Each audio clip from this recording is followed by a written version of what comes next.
மருதமலை திருத்தணி பழமுகை சோலையிலே முருகா முருகா ஓ முருகா. ஞானப் பழமது பெறுவதற்கு பழனி மலையில் நின்றவனே, அன்னையும் பிதாவும் உயர்வென்று அகிலத்தில் போற்றி வந்தவனே. திருப்பரங்குன்றம் பழனிமலை திருச்செந்தூர் மருதமலை திருத்தணி பழமுகை சோலையிலே முருகா முருகா ஓ முருகா.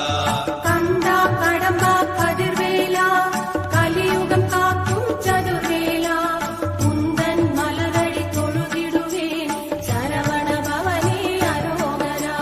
திருப்பர